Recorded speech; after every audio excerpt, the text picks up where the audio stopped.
Hola, ¿qué tal? En este episodio del podcast converso con un amigo que estudia nutrición, su nombre es Gabriel Murillo, y en el podcast justamente hablamos de esos temas de nutrición, salud, estilo de vida, y bueno, espero les guste el episodio. Pero bueno, quisiera ver si empezamos hablando de este concepto de la evolución, nosotros, digamos, estamos diseñados para pensar en tiempos de vida de 100 años o menos, que es lo que los humanos estamos diseñados para vivir. Pero realmente tenemos que pensar que la humanidad existe, los Homo sapiens existen hace 200.000 años. Claro. Y solamente durante los últimos 100 años o algo así hemos tenido este estilo de vida en el que tenemos comida ilimitada, tenemos transporte para llevarnos a cualquier parte del planeta. Pero lo que tenemos que tomar en cuenta es que el cuerpo no necesariamente evolucionó para este estilo de vida que estamos viviendo ahora.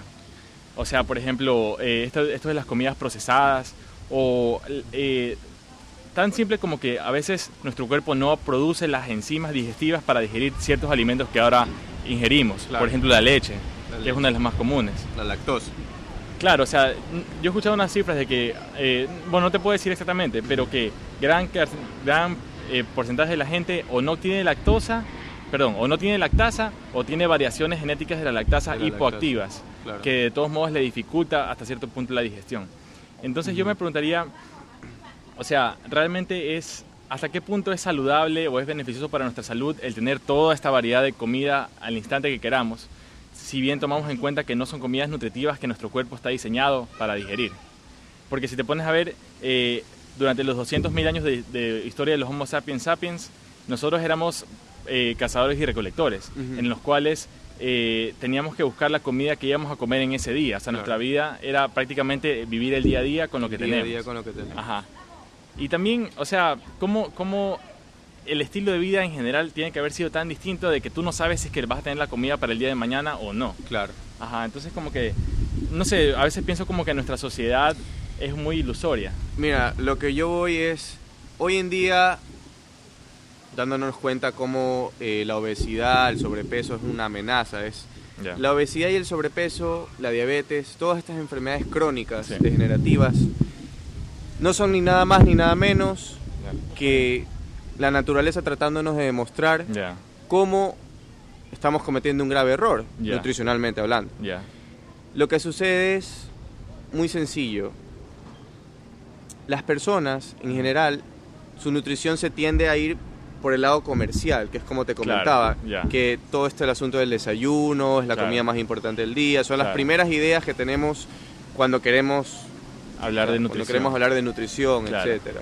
Entonces, tenemos que retomar el camino básico, que es la naturaleza, lo que nos ofrece en realidad la naturaleza sin filtros, que podrían ser, hay este concepto nuevo de el sugar alcohol, las azúcares en alcohol. ¿Puedes explicar un poco eso, que no lo he escuchado? Los sugar alcohols son nada más ni nada menos que como un producto sintético, en azúcar, como una azúcar sintética que se produce vía algún mecanismo de alcohol, en la que se ingresan ciertos productos como barras proteicas, energéticas, ciertos productos azucarados. Son un aditivo que el cuerpo no lo reconoce, lo reconoce como una toxina, como un... ¿Pero esto es algo metabolizado artificial, es algo sintetizado artificialmente o es derivado de algún producto? No, es completamente artificial, de un laboratorio. Entonces... Obviamente nuestros cuerpos van a reaccionar con... ¿Qué diablos es esta molécula que está entrando que nunca en mi vida he visto? Y comienzan a haber alteraciones, tú sabes, los radicales libres, los antioxidantes.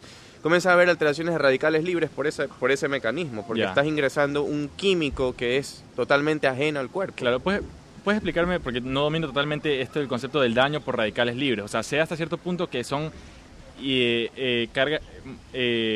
iones que se desprenden y al desprenderse... Químicamente inestables, completamente inestables. Y van causando daño, sé que causan daño, por ejemplo, en el ADN. El ADN que está formado como debe ser, pasa un radical libre, lo golpea y eso hace que este orden del ADN que tenía que tener se vaya desintegrando. El ADN es una estructura que hasta la fecha tiene un montón de estudios. Hay mucho estudio en la genética y realmente no se puede saber con exactitud cómo es que los radicales libres actúan, no vemos el fin aún. Pero sí hay detalles muy importantes sobre los radicales libres hoy en día. Por ejemplo, el tabaco, el famoso tabaco, el alcohol en general, las drogas, todos producen radicales libres en exceso.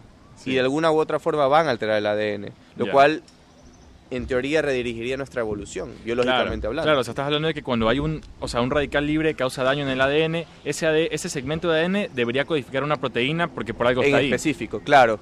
Ajá. Puede ser que esta mutación puntual no ocasione daños que se puedan manifestar físicamente. Claro. Sin embargo, esos son daños que tú vas acumulando y en algunos, vas acumulando daño en tu ADN en el transcurso de tu vida. Tal vez a los 20 años tienes daño genético, pero no te está causando manifestaciones. Exacto. Pero ya cuando vas acumulando ese mismo daño a los 60 años, ya va a haber una manifestación clínica que podría decirse, por ejemplo, si se activa, por algún mecanismo, se activa un oncogen, o sea, un gen que claro.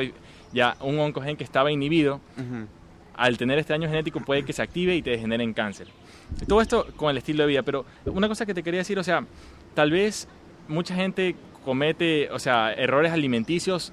Algunos puede ser porque sea por comodidad, que por cuestiones económicas no tienen tiempo para ir y comprar comida orgánica o no tienen el dinero suficiente o tienen que mandar a los hijos al colegio, tal vez no es... Puede ser porque por un lado sea por ignorancia, o por falta de conocimiento, pero por otro lado también muchas veces por comodidad. Entonces...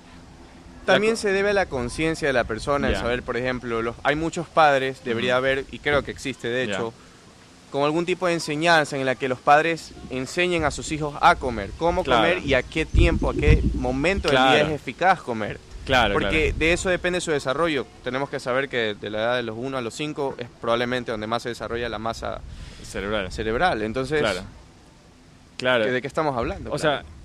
Yo sí creo que debería haber tal vez una revolución educativa en las primeras etapas de la vida, donde le enseñen cosas hasta cierto punto básicas, pero que no se suelen enseñar en el colegio. Por ejemplo, cómo respirar.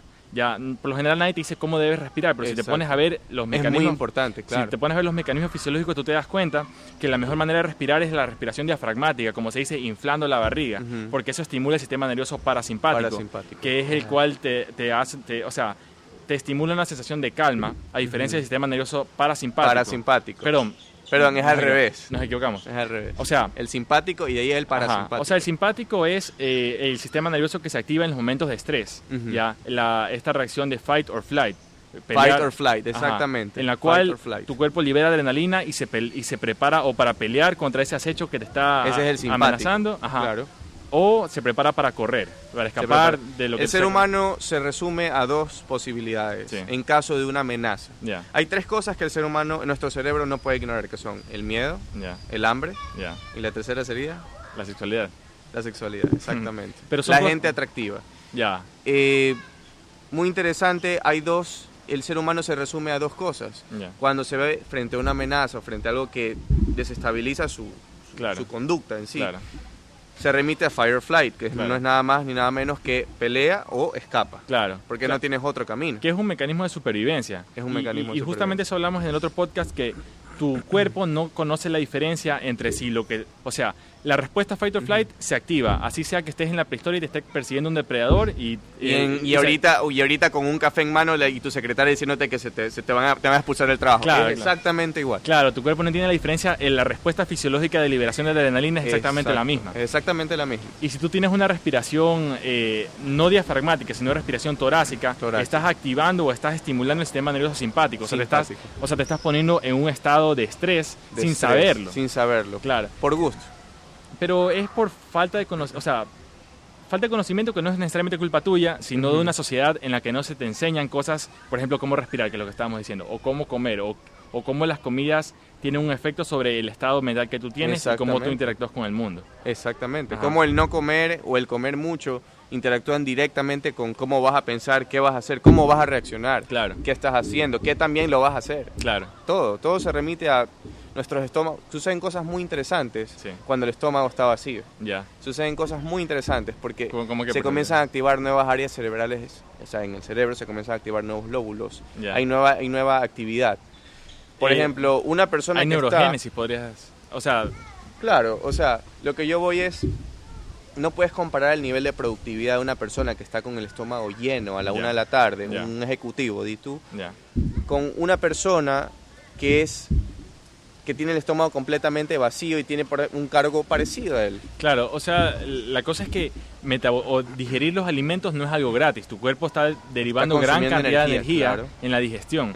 Por eso es que recomiendan estos periodos de ayuno intermitente, en la cual tú le dejas un chance para que tu sistema digestivo descanse y toda esa energía que iría a digerir tu comida, en cambio va a activar los mecanismos reparadores de tus células. Exactamente, la autofagia. Ya. Es el mecanismo biológico que fue dado de nuestro creador. Ya. ¿La autofagia en qué sentido? O sea, comerte tu propia grasa.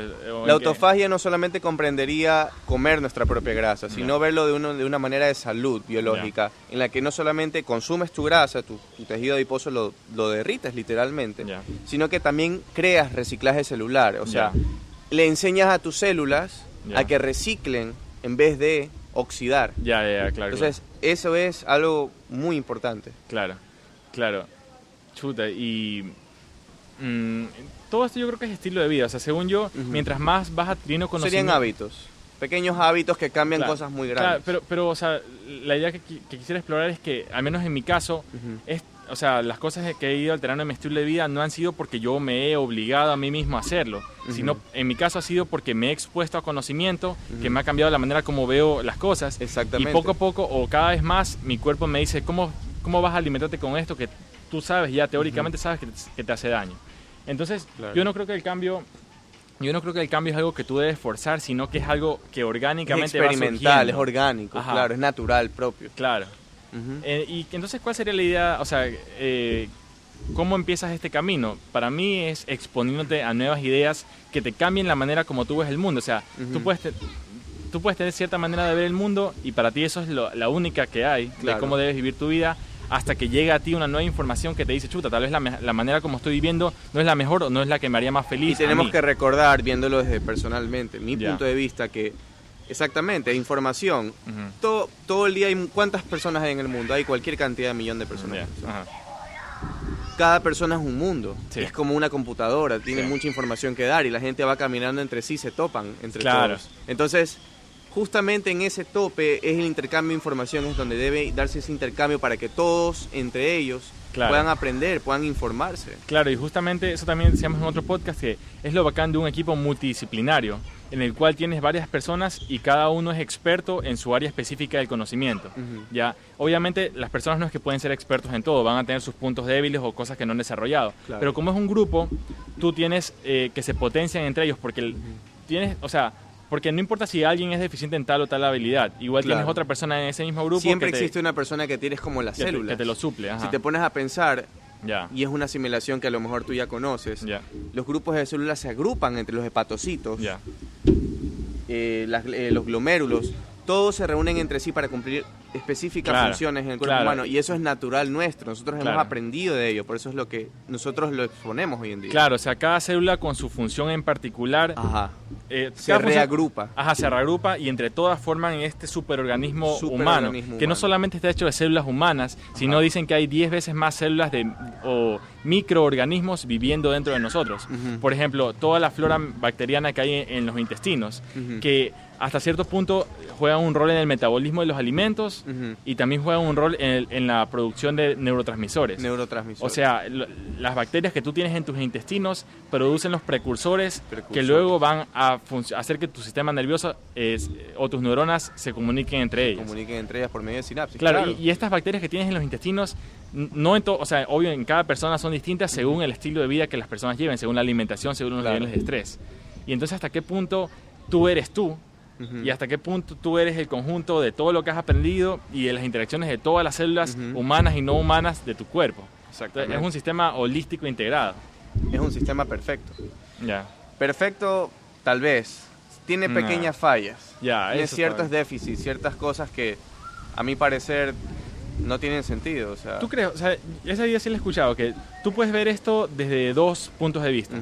Desde el punto de vista humano, tú puedes decir, no todo es perfecto, hay mucho sufrimiento en este mundo, hay guerras, hay robos, muchas cosas malas, ¿ya? O puedes verlo desde el punto de vista macro, o sea, desde el punto de vista del universo, en el cual una nube, esto dice el filósofo que decía Alan Watts, tú ves una nube y la nube de ninguna manera puede ser mala, o sea, tú no puedes decir esa nube está mal, esa nube, o una piedra, tú no puedes decir esa piedra está mal, todo es un orden perfecto, pero eso es o sea, desde el punto de vista macro, la idea es que el universo tiene un equilibrio y es solamente cuando te pones a ver desde el punto de vista personal de cada individuo en el que empiezan a surgir problemas. No sé qué te parece esa idea. Me parece increíble y se resume a que depende de nuestro nivel de conciencia. Vuelvo a eso. Nuestro nivel de conciencia es el indicativo. Una persona que es consciente, por ejemplo, de algo pequeño, por así decirlo, relativamente hablando, es consciente de que, por ejemplo, tiene en sus manos, yo qué sé, $100.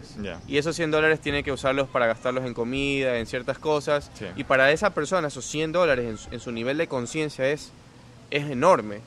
Pero digamos una persona, un niño, que tiene un gatito o una mascota. O una moneda de $1 pero dorada, brillantísima. Eso tiene hartísimo valor para todos nosotros. Desde todas las edades hemos sabido que desde pequeños recolectar monedas de 25 centavos, 50, hasta las de $1 centavo, tienen un valor más significativo para nosotros. ¿Y por qué? Mi incógnita es por qué al pasar del tiempo, o lo que llamamos tiempo, se nos va ese sentido de niño, esa como alegría de ser niño, esa manera de ver el mundo desde un niño. Claro, en el que todo es nuevo.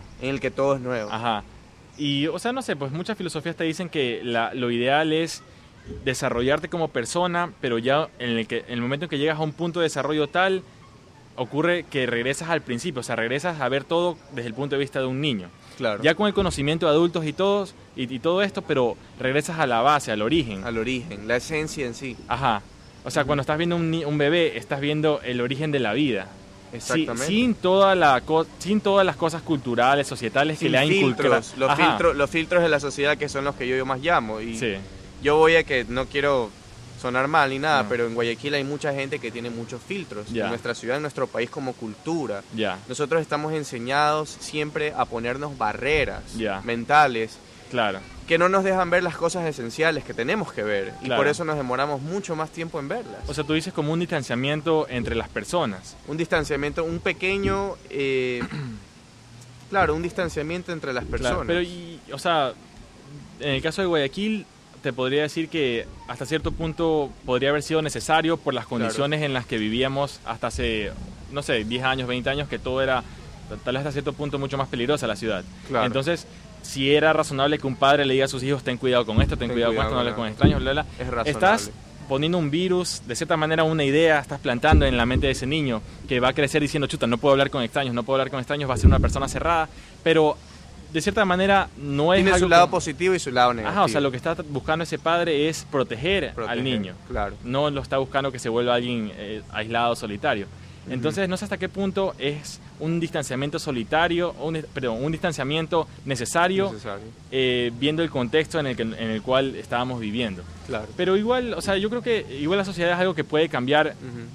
Puede ser que haya un cambio muy progresivo o puede que haya un cambio muy súbito si es que hay un desencadenante para esto. Exacto. Por ejemplo, o sea, no es por ponerlo trágico, pero cuando, o sea, se sabe que cuando hay estos desastres naturales, no sé, terremotos o algún ataque terrorista, cualquiera de estas cosas, son los momentos en que la gente se une más entre ellos, o sea, la gente es capaz de ayudar a desconocidos porque están en un momento de crisis. Entonces, como te digo... Vuelven a su origen. Claro, exactamente. Vuelven a su origen, pero ¿en qué sentido? Para mí volverían a su origen, uno de los sentidos en los que volverían a su origen es que al ver esta catástrofe ya volvieron al presente, o sea, ya no están pensando en sus negocios a largo plazo, sus tonteras, sino en qué es lo que está pasando, qué estoy haciendo con mi tiempo en este momento, estoy realmente ayudando, haciendo, o sea, qué estoy haciendo con mi vida en este momento, en vez de estar enmarañado en tus pensamientos de qué es lo que vas a hacer mañana, qué es lo que vas a hacer la siguiente semana. De cierta manera yo sí creo que es volver a tus orígenes en el sentido de volver al presente, que de cierta manera es lo único que existe, porque igual el pasado solamente es una construcción mental. El pasado es lo que ya fue. Y el futuro no existe. Y todo eso al final son solamente ideas en tu mente, o sea, son funciones neurológicas que todas igual están ocurriendo en el presente, que como te digo es lo único que existe. Es lo único que existe, el ahora. Por eso también tú decías que el tiempo realmente no existe, sino que es una construcción. No existe, el tiempo es simplemente una manera cronológica del ser humano para dar sentido a la experiencia. Claro, para poder organizarte en este universo donde es infinito el tiempo. O sea, tenemos que decir tiempo porque no hay otra manera de expresarlo, pero la cosa es que el espacio-tiempo en sí existe, una manera más es tangible, claro, el espacio-tiempo. Claro.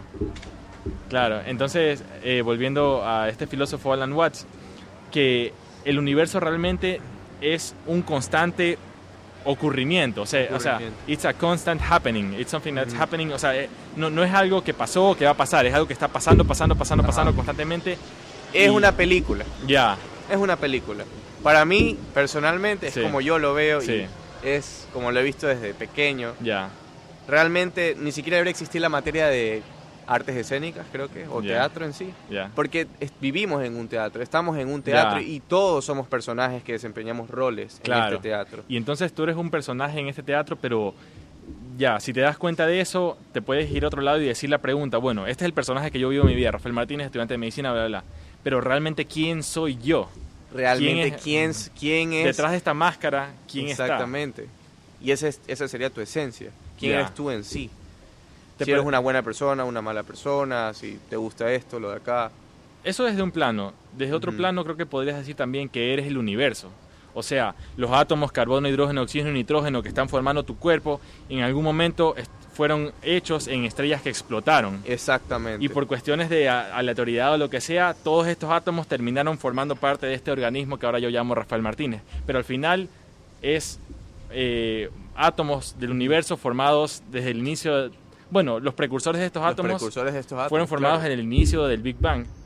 Y es un proceso que ha venido ocurriendo sin parar hasta el momento de ahora que estamos viviendo. O sea, tú y yo hablando esta conversación somos no el fin del proceso, sino el mismo proceso del Big Bang, sino que miles de millones de años después. Exactamente. Es una proyección en realidad. Es como una proyección. Y lo que sucede es que nosotros vivimos en un mundo de tercera dimensión.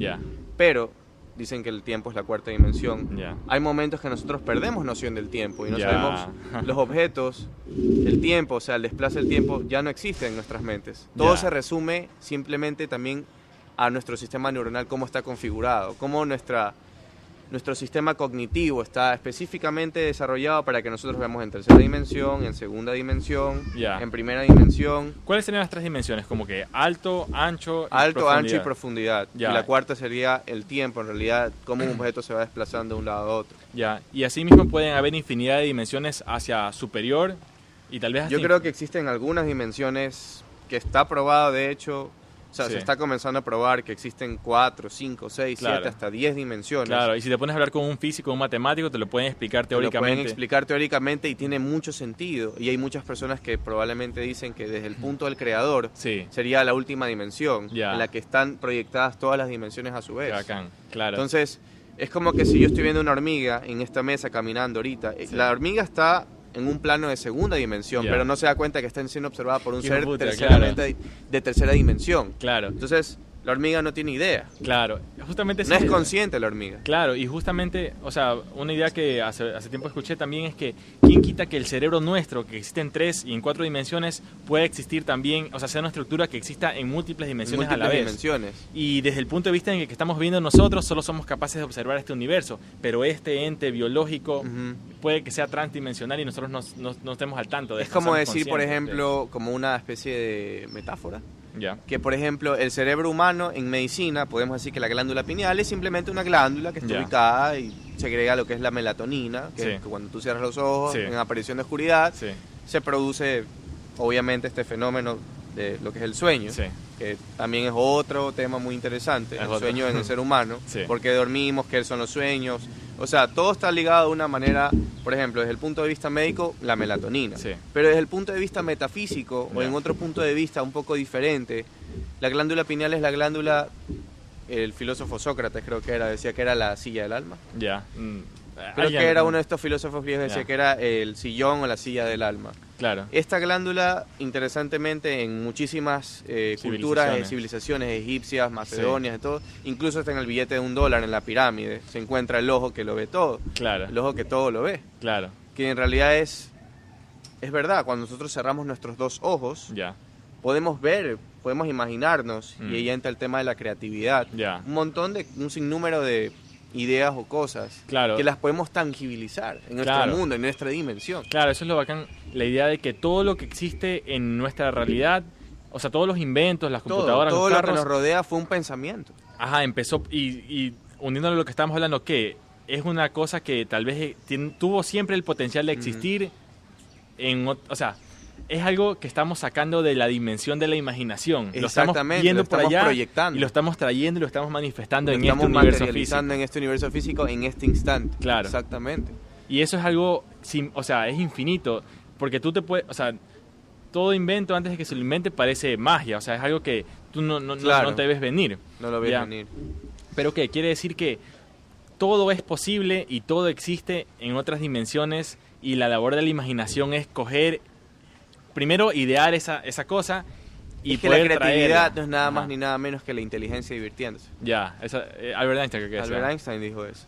Claro, No importa si eres una persona que no es inteligente completamente, sino lo que realmente radica es tu esencia creativa. ya, Qué tan capaz con tus propias manos y tu pensamiento poder crear cosas. claro. Sean de segunda dimensión, de tercera dimensión o hasta cuarta dimensión. Claro, claro. Y cada persona tiene su, o sea, como decíamos, el cerebro es el filtro a través del cual tú ves la realidad. Por ejemplo, Ajá. algo interesante, perdón por Ajá. interrumpir, No, dale. algo interesante es, ¿a quién se le hubiera ocurrido? Es verdad, existen las impresoras en 2D, Ya, que es algo que estamos acostumbrados Ya. en nuestros días, pero ver hoy en día una impresora a 3D claro. es algo que uno dice, wow, interesante, pero fue porque a alguien se le ocurrió. Claro. Primero a alguien se le ocurrió la impresora, Claro. después a alguien se le ocurrió la impresora 3D.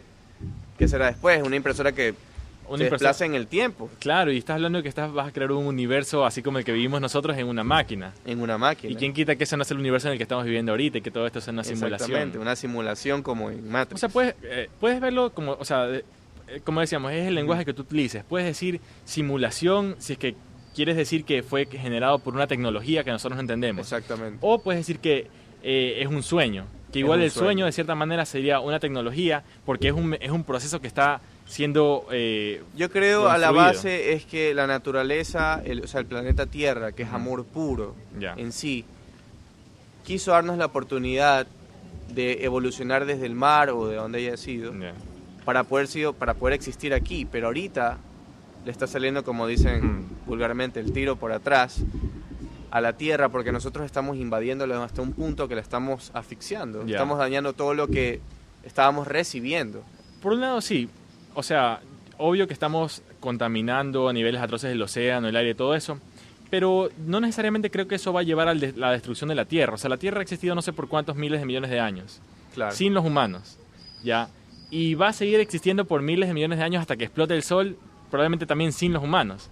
Yo creo que lo que estamos, o sea, los que nos estamos perjudicando con esto de la contaminación somos solamente nosotros y nuestra supervivencia. Pero en el momento que los Sí, humanos... nosotros y nuestra supervivencia. Pero en el momento que lanzamos 10.000 bombas atómicas y destruimos a toda la humanidad y todos los seres vivos, igual con el paso de miles de millones de años que la Tierra va a seguir aquí, va a volver a surgir vida.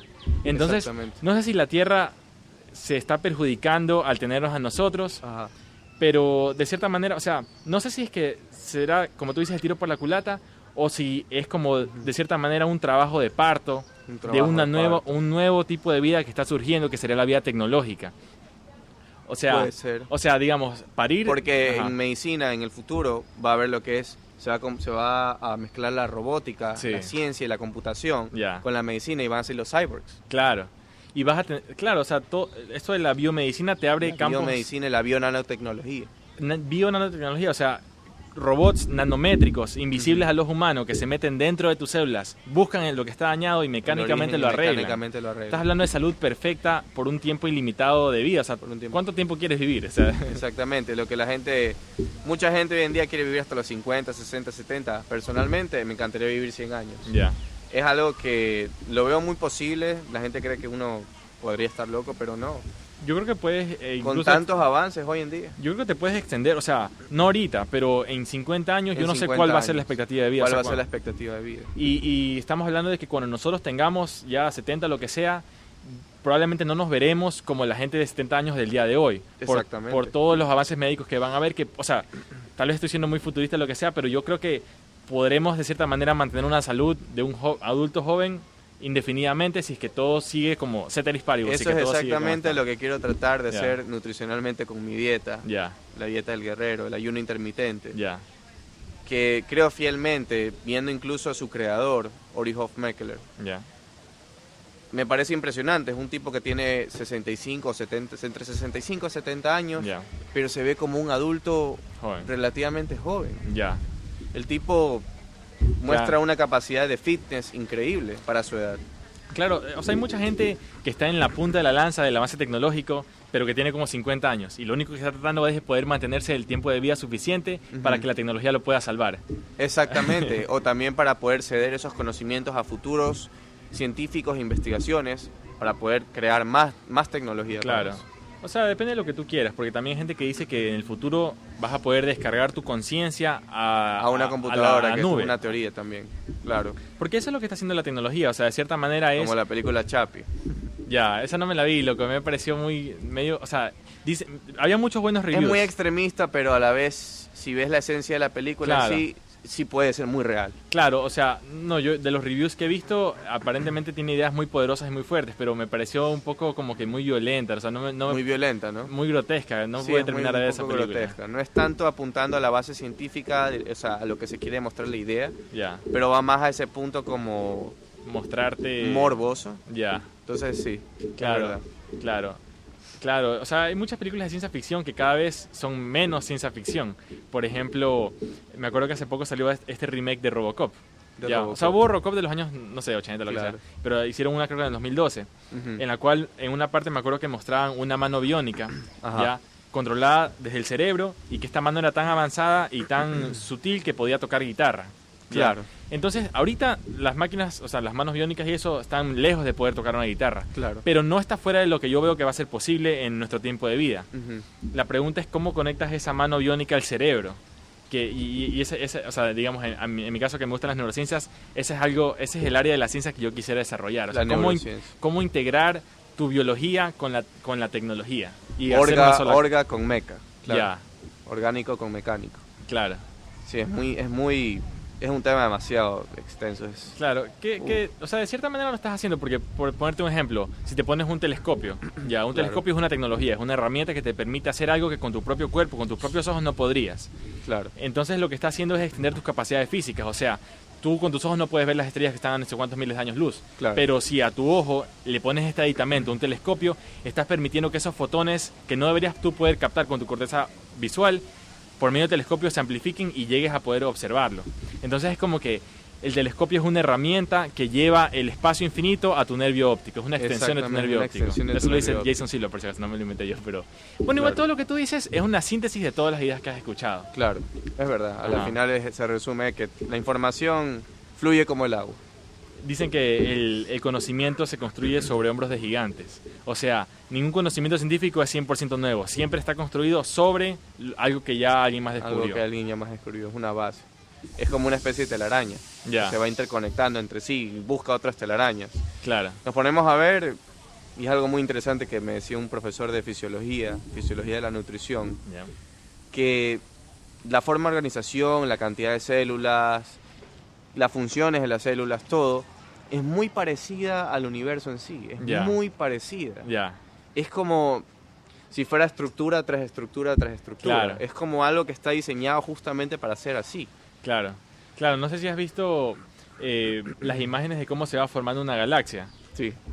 Que empieza con un círculo, o sea, bueno, la parte de la astronomía, astronomía no te la puedo describir tan fácilmente, pero porque no lo domino, pero en el campo de la medicina, o sea, las imágenes que he visto de cómo se forma una galaxia son bien similares a cómo se forma un embrión humano, que empieza con una célula que se divide en dos y se va multiplicando en esta forma geométricamente perfecta. Claro. Que la idea es que estos patrones geométricos son universales en todo el mundo en el que vivimos. Son universales. Y los puedes encontrar en la naturaleza, por ejemplo, en el patrón con el cual una flor florece, como te decía hace un rato. Claro. O el patrón de giro del segmento de ADN. O el patrón de giro de una galaxia. O el patrón de giro de tu oreja. O sea, esa es una constante que se llama la constante de Fibonacci. No sé si la has escuchado. No la he escuchado. Es una serie de números secuenciales. Me parece que es... Tú coges dos números, 1 y 1 da 2, luego coges 2 y le sumas 1 da 3, luego coges 3 y 2 da 5, luego coges 5 y 3 y da 8. Y ese es un patrón que tú podrías ir amplificando infinitamente. Claro. Justamente en la naturaleza tú ves que los números de Fibonacci son bien presentes. Por ejemplo, que las flores suelen tener, o sea, el número de pétalos que tiene una flor suele ser un número de Fibonacci. Claro. O el el ángulo de giro, por ejemplo, no se alcanza a ver, pero en la mano, Ajá. este ángulo de giro que va formando tu mano y tu oreja, y la galaxia cuando está girando, todo sigue el patrón este de Fibonacci, de 1, 1, 2, De 1, 2 y 1, 1, 3, 3 y 2, 2, 5. 2 y 1, claro. Ajá, eso lo pueden buscar la audiencia en internet, que es súper bacán. Como estos Muy patrones interesante. matemáticos están presentes en la naturaleza. A propósito, si están a propósito, no sé. Pero a mí me parecería que Alguien los puso ahí por algo. o eso, o que es un efecto secundario del orden y la armonía necesaria para que pueda existir un universo. Probablemente. Ajá, Es que todo está en sincronía, el problema es que muchos de nosotros lo podemos desincronizar. Ya. Por ejemplo, la célula humana está diseñada para morir. ya, La apoptosis. Claro. O sea, así como las estrellas se desvanecen, o sea, se destruyen, sí, claro, cuando ya cumplen su tiempo cumplen de vida. su tiempo, su lapso de vida, la célula también a su vez es lo Claro, mismo. o sea, si una célula, la apoptosis es lo que se llama, para la audiencia le digo, la apoptosis es la muerte celular programada, o sea, cuando una célula ya empieza a fallar. Por ejemplo, Claro. una célula, no es que se da cuenta, pero por decirlo de una manera, se da cuenta que se ha vuelto una célula cancerígena. Ya, Claro. la célula prefiere de cierta manera suicidarse Suicidarse, antes que perjudicar al perjudicar a organismo. toda la comunidad, Claro, lo que yo vería como una especie de comunidad. Exactamente, o sea, y ahí es cuando yo voy a la teoría del reciclaje celular. Ayuda muchísimo que la célula no encuentre esas señales y que genera apoptosis y se muere. claro, Sino que la célula implemente mecanismos de defensa, ya, que son los mecanismos a lo que yo voy, el estrés oxidativo, los radicales libres. La célula tiene su propio mecanismo biológico de defensa. sí, Viene con nosotros, sino que muchos de nosotros no lo hemos descubierto aún. ya. O no hacemos cosas en nuestro estilo de vida para permitir Permitir que ese proceso ocurra. Ajá, o sea, no necesariamente que, o sea, eso no es algo que los mecanismos de reparación celular no es algo que nosotros pensamos conscientemente, quiero que se activen mis genes Fox o lo que sea. Ujú, Es algo que si tenemos un estilo de vida natural, ujú. naturalmente nuestro cuerpo va a tener estos mecanismos reparadores celulares. ¿ya? Exactamente. Pero en el momento que vivimos una vida degenerada, o sea, degenerada en el sentido de que comemos No comida sé si tú has procesada. escuchado de un gen que se llama el gen mTOR. mTOR o mTOR. Ajá. Lo he escuchado alguna vez, pero no recuerdo muy bien. Para la audiencia también Sí, sí, sí. es un gen, específicamente se activa en el ADN cuando está ante respuestas de estrés máximo. Ya, ¿Qué quiere decirnos esto? Por ejemplo, cuando sufrimos por hambre, tenemos Ya. problemas, por ejemplo, para poder sobrevivir. Es un gen que se activa y está relacionado directamente con la supervivencia de la especie. ya, Un organismo, por ejemplo, la especie humana, no tendría sentido en sí si no hubiera estrés. ya. Porque el estrés es el que estimula que haya la supervivencia de nuestra especie. O sea, Entonces no tendría sentido no claro. estresarse. Es que no puede haber vida si no hay un estímulo de estrés. O sea, empezando porque cuando te levantas en la mañana tienes un shot de cortisol en tu sangre. Exactamente, la hormona del estrés. O sea, es un pequeño estrés que ocasiona que pases del estado anabólico del Anabólico. sueño A un estado catabólico, de la claro, vida. de la vida. ¿Qué es la dualidad? O sea, la vida es esto, anabolismo, catabolismo, sistema nervioso parasimpático del Y- sueño y el sistema simpático. cuando te levantas. El simpático es cuando estás levantado, Ujú. tienes sus niveles de cortisol. Yo recomiendo por eso beber mucho café. Ya, Beberlo lentamente, café negro puro. ya, Porque la cafeína tiene cantidad increíble de estimulantes para el sistema cognitivo. Nuestra Ya. cognición aumenta de una manera muy clara, nos Claro. da mucha claridad mental el café. Ya. Por ejemplo, o sea, el sistema simpático, Sí. claro, se activaría y es el que genera la respuesta al estrés claro. que se activa durante el día. Durante el día es cuando nosotros tenemos que estar estresados. Claro. Obviamente no el estrés agudo. Un estrés fisiológico perdón, normal. Un estrés fisiológico normal. Ajá. Que es el que nos ayudaría y nos impulsaría a poder producir, a poder salir allá, a Claro. poder enfrentarnos, ir a ver el negocio, Claro. encontrar vías. ¿Me Claro. explico? Sí, o sea, con lo que dice el café a mí también me gusta mucho, pero sin embargo tienes que ver qué es lo mejor para tu estilo de vida y para tu cuerpo. Por ejemplo, a mí me encanta el café por los beneficios que tú dices de cognición y todo, pero también por, decirlo francamente, por la euforia que te hace sentir, porque me Sí, gusta la el sensación. café es muy bueno. Ya. Sí. Pero hay que tener la disciplina. En mi caso yo sé que no puedo tomar café, por ejemplo, en la tarde, porque Claro. sé que me afecta el sueño. Claro. ¿ya? Entonces, todo es cuestión de medida, o sea, ver qué es lo mejor para tu ¿Qué es cuerpo. lo mejor para tu cuerpo ¿En y qué en qué momentos? dosificación, en qué momento? Claro, Porque no puedes, por ejemplo, consumir 200, 300, 400 miligramos de cafeína y grabar un examen de medicina, Ya. porque te estarías así, claro. te vas con la pluma, con todo, por la euforia y me explico, el estrés. Claro, pero sí me gusta este concepto que compartimos, que es necesario el estrés para que exista para la supervivencia de la especie. Es muy necesario. Ponte a ver que muchas especies, si tú le quitas a una especie el estrés, sí, se deprime. La especie, por lo menos su rango de vida se acorta a la mitad, por lo menos. Y de ahí no tendría sentido, filosóficamente hablando, su vida no tendría sentido. Claro. No tendría sentido. Y mucha gente dice que por eso, o sea, que enfermedades psiquiátricas, por ejemplo, depresión, ansiedad, este tipo de cosas, no existen en tribus de cazadores y recolectores que viven estilos de vida naturales hasta cierto punto. O sea, claro. O sea, viven un estilo de vida en el cual tienen estrés de manera natural. De manera natural. ¿Ya? O sea, están viviendo un estilo de vida para el cual su cuerpo fue diseñado. Nosotros al vivir en una ciudad estamos viviendo en una ciudad estamos viviendo organizada con un sistema específico. Ajá, pero que no es necesariamente natural o es el sistema para el cual nosotros estamos diseñados para vivir. Por ejemplo, esto de las luces nocturnas. O sea, nuestro cuerpo está diseñado para tener este ritmo circadiano, que te levantas cuando sale el sol y te acuestas cuando ya... El reloj circadiano, sistema simpático y parasimpático. Exactamente. Y entonces, si tú estás en tu cuarto, suponte a las 8 o 9 de la noche, con la luz prendida, ese estímulo de luz es suficiente para hacerle creer a tu cuerpo, o al menos confundir a tu cuerpo de que no sabe... Confundir a tu cuerpo. Ajá, de que, a ver, según mi reloj biológico son las 9 de la noche, pero está el sol arriba. ¿Qué está pasando? Como está el sol arriba, lo receptan los receptores de tu piel, tus fotorreceptores, y liberas cortisol. Y confundes al sistema simpático parasimpático, haces todo un problema, y ahí es cuando recurren los problemas de diabetes, problemas neurodegenerativos. Hay cantidad de problemas que ocurren justamente por esta confusión que hay en el cerebro. Hay una confusión tremenda. Porque no entendemos cuáles son las consecuencias del estilo de vida que estamos llevando. Pero, o sea, para explicar un poco el mecanismo a la audiencia... No escuchamos nuestro cuerpo. Ya. Ese es el problema. Nosotros no aprendemos a escucharnos interiormente, que es lo mejor para nosotros. Claro. Bueno, para terminar un poquito esta idea, que cuando tienes la luz prendida, tú en tu piel tienes fotorreceptores que captan estos fotones de luz y liberan cortisol. Entonces es la hormona del estrés que no deberías estar recibiendo en la noche, porque en la noche tu cuerpo está preparándose para dormir. O sea, estás recibiendo un estímulo simpático cuando deberías estar recibiendo estímulos parasimpáticos, respiración diafragmática y todo, calma, todo esto.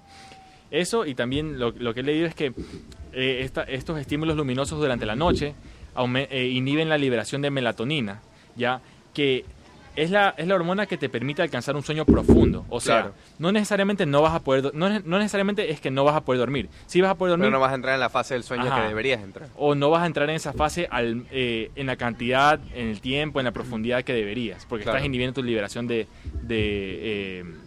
la melatonina. Pero volviendo a esto de la dualidad del universo, el estímulo simpático, parasimpático y todo esto, también me parece bacán la idea de que, por ejemplo, con esto del ejercicio, ¿ya? Que tú al hacer el ejercicio estás enviando un estímulo simpático de estrés a tu cuerpo. ¿Ya? Una vez que hiciste el ejercicio, el ejercicio no es el que hace que tu cuerpo crezca, tus músculos aumenten de masa, lo que sea, sino una vez que ya hiciste el estímulo de estrés y la parte simpática, luego de eso genera una reacción parasimpática anabólica en tu cuerpo. Anabólica en tu cuerpo, próxima, porque el catabolismo está directamente ligado con el anabolismo. Aparte, otro dato que es muy interesante es, no tiene sentido cargar mucha cantidad de masa muscular, porque biológicamente no estamos programados para cargar tremendas cantidades como los fisicoculturistas o atletas ya muy profesionales, sino que nosotros, en vez de preferir un músculo abultado y grande, preferimos en sí un músculo que sea biológicamente adaptable, que sea un músculo joven, un músculo funcional, un músculo que se adapte a las circunstancias reales de la vida, por ejemplo, como subir un escalón, tener que escalar una montaña, para levantar un tronco, hacer un curl de bíceps, cosas que se adapten a nosotros. Claro, o sea, de cierta manera, o sea, corrígeme si me equivoco, pero creo que el fisicoculturismo lo que busca es hipertrofiar. Pero la hipertrofia y la hiperplasia, porque en el culturismo se usa hormona de crecimiento, exógena.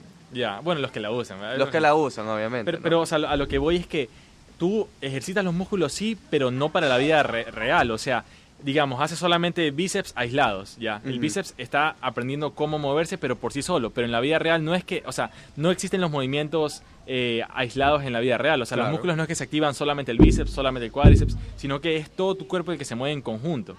Entonces, la idea de que estás haciendo, o sea, si entrenas mal, estás ejercitando de sobremanera ciertos músculos e ignorando otros. Ignorando otros que son más importantes, tal vez. O igual de importantes. O igual de importantes. Ajá. Claro. Entiendo, o sea, Sí, o sea, lo importante también es tratar de inducir ese estrés oxidativo, o sea, la oxidación celular. Ya. Tratar de, nutricionalmente hablando, contrarrestarla con antioxidantes poderosos, frutas, vegetales, nueces, productos que son las nueces, las almendras, la justamente eso te iba a decir, y saber cuáles son esas comidas que son más, o sea, son las estratégicas, ajá, son las pepas. Ya, claro, exactamente. Para justamente que sean de bajo índice glicémico, claro, para que no confundamos nuestro sistema simpático y parasimpático, porque, por ejemplo, Dito, el famoso encebollado, que es una carga increíble de salinas, hidratos, tiene cantidad de carbohidratos de rápida absorción, de lenta absorción, tiene proteína, tiene antioxidantes, tiene bastantes cosas, vitaminas incluso. Claro. Es una comida que yo considero pesada, es fuerte, es una comida que por algo se la daban a los trabajadores cuando se inventó. El encebollado es un invento de data, creo que de Guayaquil de las Costas en 1950. Que de cierta manera puede ser algo ayudó rápido, mucho, fácil de preparar. Fácil de no preparar, sabe bien, es barato, es accesible completamente, es propio de nuestra costa ecuatoriana. Claro. Y sí forma parte de nuestra cultura. Y forma parte de nuestra cultura en sí, es nuestra cultura. Claro, pero yo creo que el dato aquí es saber que, bueno, bacán que forme parte de nuestra cultura, pero conocer que es una comida pesada. Que es probablemente la única comida a nivel mundial que es capaz de no curar la resaca, pero la trata. La resaca, la trata directamente vía lo que sucede es que el encebollado nos repone las salinas que perdemos de una noche tremenda que tuvimos de alcohol y farra, que nos drenó totalmente de energía y obviamente de hidratos y salinas. Claro, entonces justamente esa es una de las ideas del podcast, difundir cuáles son las, como tú dices, las pepas, las comidas pepas. Las comidas pepas. Que yo sé, por ejemplo, las moras, por ejemplo, que sé que tienen hartísimos antioxidantes. O la uva, la cáscara de la uva y la cáscara del huevo también interesantemente contiene resveratrol y burburina. No la cáscara del huevo, pero la cáscara de la uva contiene estos compuestos, los polifenoles, que ayudan al cuerpo a detener el estrés oxidativo. ¿Qué es lo que sucede? Cuando una persona de 20 años, 30 años de edad se comienza a cuidar y a consumir estos snacks estratégicos que yo les llamo, ¿qué es lo que hace? Contrarrestra los radicales libres de nuestro día a día, que igualmente siempre estamos expuestos al humo del tabaco, siempre estamos expuestos a una bebida, al humo de los carros. Al humo de los carros, a todo. Estamos expuestos a toxinas. Lo que hace es que lo va deteniendo con el tiempo. Lo que hace es que una persona vaya envejeciendo de la manera correcta. Nosotros estamos envejeciendo de la manera incorrecta, que es un desastre hoy en día. Claro, eso es lo que decía el otro día, que existe la edad biológica y la edad cronológica. La cronológica es cuántos años cumplidos tienes, 25. La edad biológica es, si nos ponemos con un microscopio a ver tus células, cuánto daño celular has acumulado. Exactamente, cuánto es que el problema del envejecimiento, obviamente, y es lo que es cuando se desarrolla la hélice de los telómeros, es biológicamente qué tan viejo eres. Claro, en pocas palabras. Y eso es según tu estilo de vida. O sea, hay estilos de vida que te preservan tu juventud a nivel celular y hay estilos de vida que te aceleran ese proceso de envejecimiento. Exactamente. Entonces, por ejemplo, esto de los telómeros que tocaste, en el material genético, en las partes más distales o las partes más alejadas del centro del cromosoma, tienen como que una tapita de bases de nucleótidos no codificantes, o sea, no son genes que codifican proteínas, sino que están ahí para proteger que en el momento de la replicación celular estos mecanismos replicadores no dañen genes codificantes, sino que se vayan comiendo de cierta manera los telómeros, que son las partes no codificantes.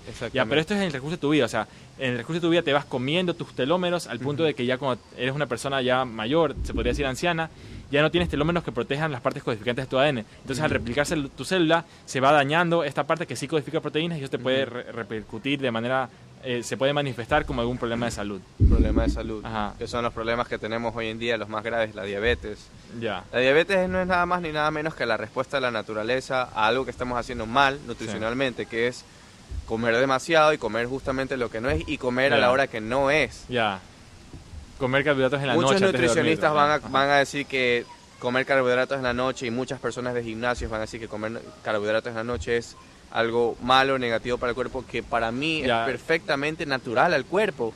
Cuenta, ¿tú qué es lo que consideras? Personalmente, en el día, cuando una persona gasta energía en actividades laborales, ir al trabajo, la universidad, etcétera, la persona gasta energía con el fin de poder cumplir todos los procesos que tenía fijados, todas las metas que tenía en el día. Al último del día esa persona termina completamente exhaustada. Sí.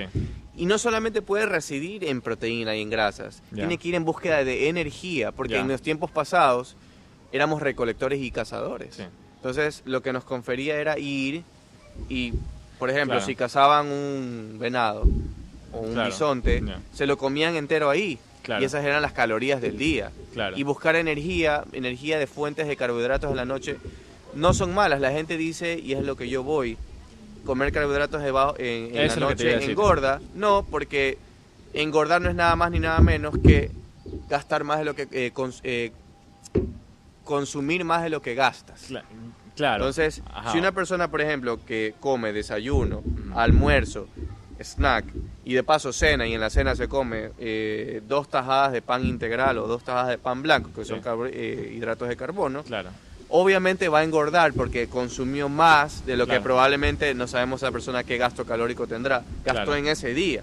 Pero si una persona consume menos calorías de las que debería estar de su metabolismo basal y la actividad física estructurada y la no estructurada de esa persona simplemente puede o perder o ganar peso, pero perdería peso por más carbohidratos que consuma porque está consumiendo menos energía de la que gastó. Claro. Es así de sencillo. Claro, o sea, es multifactorial. O sea, yo al decirte carbohidratos me refería a carbohidratos, o sea, hay carbohidratos buenos y malos, o sea, hay carbohidratos yo me refiero a carbohidratos, cualquier tipo de carbohidratos. Claro, pero lo que te digo, según el estilo de vida, o sea, una persona que no hace ejercicio, o sea, es sedentaria, no tiene qué energía quemar. Y si esa persona come carbohidratos en la noche, igual esa energía la va a seguir acumulando. En cambio, suponte si vas al gimnasio, no sé, a las 6 de la tarde. Claro. De lo que he estudiado, tú puedes comer carbohidratos luego de eso porque tuviste una actividad energética intensa. Y hay demanda de las células para poder reponer el glucógeno en el músculo. Pero si no hiciste ejercicio, o sea, eres un sedentario y te comes arroz con puré y lo que sea en la noche, así antes de dormirte, estás elevando estás teniendo un pico de insulina que le está dando la señal a tu cuerpo de que estás a punto de hacer ejercicio o tener algún tipo de actividad. Es que el pico de insulina debería ser en teoría en la noche para poder crear la atmósfera de anabolismo y creación, porque en la noche entramos ya en nuestro sistema parasimpático, donde queremos regenerarnos, donde ya es tiempo de calmarnos, tranquilizarnos, disfrutar de un té tal vez, comer, reponer energías. En cambio, contrario a eso, el sistema simpático sería lo que es catabolismo, energía, estrés. Claro. No, o sea, sí. Igual creo que dependería del metabolismo de cada individuo. O sea, nosotros siempre hemos sido y siempre vamos a ser, solamente que lo ignoramos, consumidores nocturnos de comida. Consumidores nocturnos. Hola. No estás hablando de los niños que están aquí. Claro. Bueno, sí, o sea, se podría seguir hablando de todo esto, pero yo sí, o sea... Puede ser. La verdad, tú, como estudias nutrición, te has entrado más en este tema que yo tal vez no domino tanto. Pero como te decía, la idea del podcast sí es dar estos tips de información para que la gente los pueda aplicar en su vida. Exactamente. Y como tú dices, que sepan qué es lo PEPA, que sepan qué es lo eficiente. Por ejemplo, un tema que me gustaría tocar, no sé si tú has escuchado en el ejercicio. Tú puedes hacer muchísimos tipos de cardio. Pero un tipo de cardio que yo he encontrado que, o sea, las publicaciones científicas que tiene muchos beneficios es uno que se llama ejercicio de intervalo de alta intensidad, High Intensity Interval Training. Claro, el IFM. Claro, el... HIIT se dice. El HIIT. H-I-T. O sea, la idea de este tipo de ejercicio... El entrenamiento de intervalo de alta intensidad. La idea es, por periodos cortos de tiempo, 30 segundos, 1 minuto, tratar de llevar tu frecuencia cardíaca al máximo. Es porque trabaja con el sistema simpático de la respuesta de fight or flight. Claro. Pelea o escapa, porque nosotros estamos entrenados para pequeños bursts. Y ahí es burst de energía, que ahí entra la adrenalina y todas estas hormonas que son de activación de cognición, de estar en el momento, que se genera, por ejemplo, con sprints, por ejemplo, con correr carreras a velocidad, porque son las de despegue, incluso ahí entran ya las fibras musculares, las de tipo, las de activación rápida. Entonces, claro, o sea, con ejercicios de intervalo de alta intensidad, o sea, lo que me quiero referir es periodos cortos de tiempo, 30 segundos por ejemplo, en los cuales tratas de llevar tu frecuencia cardíaca al máximo. Entonces, 30 segundos de máximo esfuerzo y suponte 30 segundos de esfuerzo moderado.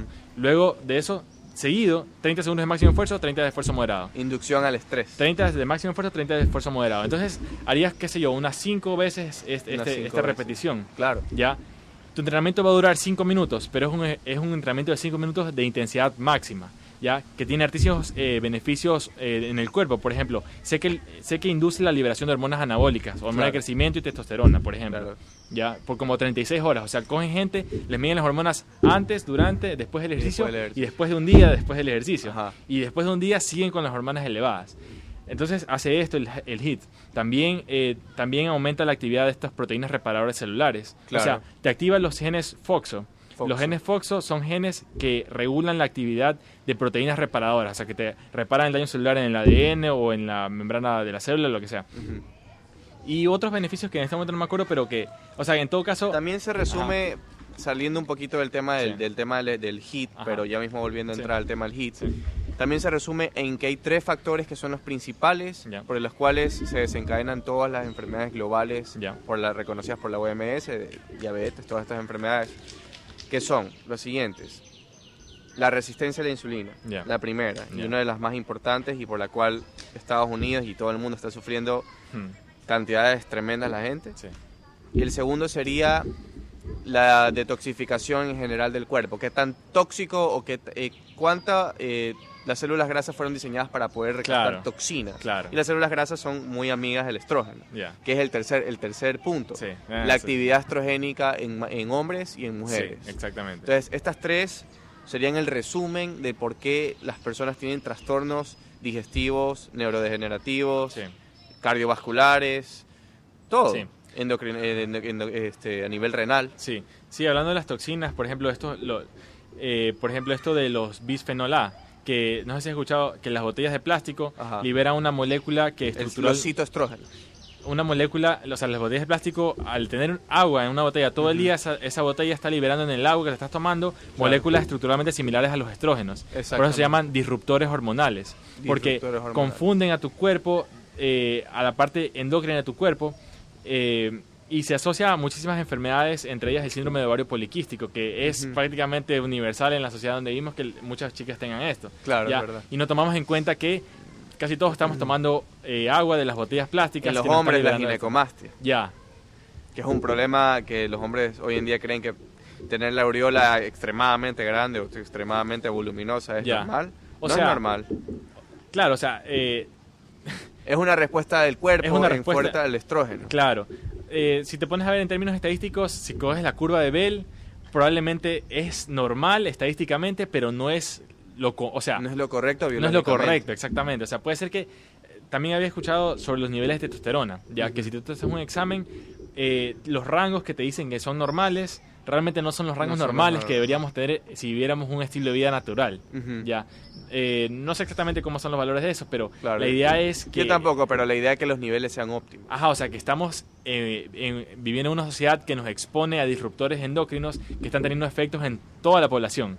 Y la idea es, expresar estas ideas para que la gente poco a poco vaya tomando conciencia. Tome conciencia de por qué, de dónde radica el problema, la solución. Hay que ver dónde radica el problema. Por ejemplo, esto de el sobrepeso y la obesidad causa disfunción eréctil, asospermia, creo que es el término, en varones que tienen 20, 30, 40 años de edad. Que para mí personalmente, y es algo que me emociona decirlo y me encanta decirlo, yo me proyecto hacia el futuro como una persona que, aunque tenga 50, 60 años cronológicos, voy a vivir como una persona de 30. Claro, es que esa es la idea de todo esto. Como tú dices, que envejezcas bien. O sea, que no llegues a una edad ya de adulto mayor decrépito prácticamente, siendo una carga para todos los que te rodean. Exactamente, sino siendo funcional y productivo cada día de tu vida. Y dando el regalo que solamente una persona mayor con sabiduría que ha adquirido en el transcurso de su vida, dándole el regalo de esa sabiduría a los jóvenes. O sea, exactamente, eso es un regalo que se le ofrece a las personas que son conscientes para que puedan tomarlo, investigarlo, usarlo a su favor y poder enseñarlo a futuras nuevas generaciones. Ese es el punto. Y esa es la idea del podcast que estamos haciendo. Esa es la idea del podcast. Entonces, creo que quedamos muy bien por el día de hoy. Muchas gracias.